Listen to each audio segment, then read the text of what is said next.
Colin, you're on record as saying that too many companies are thinking about business intelligence when they ought to be thinking about data. Why do you say that? Morning, Will. Yeah, I am on record as saying that, and it is a particular soapbox of mine. Data is a strategic asset to most organisations, and those organisations that treat data as a strategic asset typically have a profit performance ahead of their peers who don't treat it as such a strategic asset. And data really underpins everything else that we do. So if your data is good and accurate, then business intelligence on top of that data is good and accurate. So if your data quality is good, then everything else flows from that. If your data quality is bad, equally everything flows from bad data. That's a lot of flavours of data. It does sound rather complicated. I go back to what I said earlier on. Data is a very strategic asset, and I would say it's a sophisticated problem, but one that many organisations, we help many organisations to reduce that complexity, and we have some great solutions in place with our clients to help them through the complexity of their data problems to unlock the value of that data.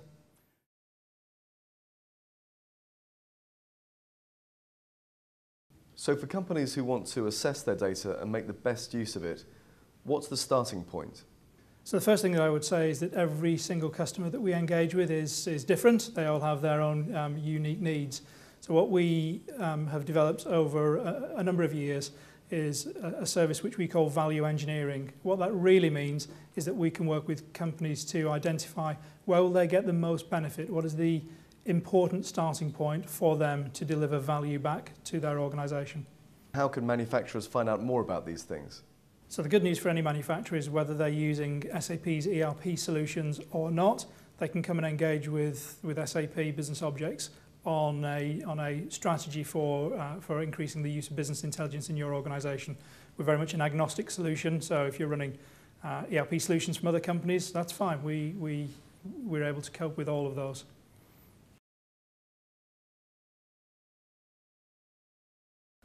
Most people think about the value that business intelligence provides in terms of the insights and the understanding that it provides. In other words, what the data actually tells them. But you're saying that the value of BI goes beyond that. Is that correct?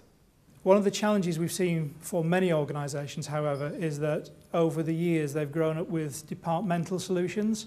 So an organisation in perhaps sales or finance has implemented their own solution, and now it's become something of a nightmare for IT organisations to manage and control and treat as a strategic asset, and the cost and complexity has gone up astronomically for many organisations. So we're helping most companies to reduce that complexity. SAP Business Objects has the benefit that for whatever type of use an organisation needs, we have a solution for them. So perhaps if a company had departmental IT solutions that change from one department to the next, SAP Business Objects or another IT platform within SAP could help unite those disparate software platforms. Correct. It comes back to having a strategy for managing data and for business intelligence. It may be that many companies, as we do with a number of organisations, start off in a department, but fully in the knowledge that they can scale up with business objects to cover all departments and all types of users. Well, Colin Sharp, Director, SAP Business Objects, thank you very much. Thank you.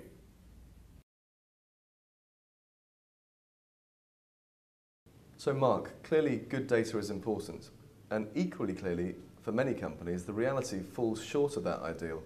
But why? Why isn't the data of these companies in a good state to begin with?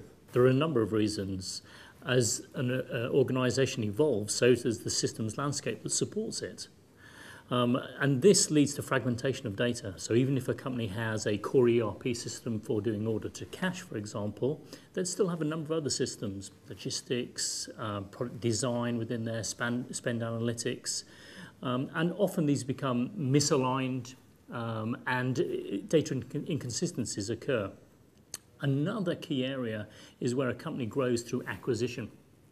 More often than not, bad data is imported into the new systems at this stage. Due to the time-critical nature of an acquisition, people want to be able to bring the data on board as soon as possible. The area that's compromised is often data. And what about scale, Mark? I mean, it sounds like we're talking about significant volumes of data here. Can a single business intelligence solution cope with that? Yeah, absolutely. And you know, the figures out there are impressive around this. Take for example one of our large customers, Lexmark. They have a turnover of 4 billion. They've got 14,000 employees worldwide. They looked at getting a 360-degree view of both their customers, their products, their suppliers, and their materials. Just in terms of data volumes, to give you some idea, they had 300,000 customers, they had 75,000 products, they had 8,000 suppliers and 5,000 materials. Clearly we can scale on there, but this solution isn't just for large enterprises.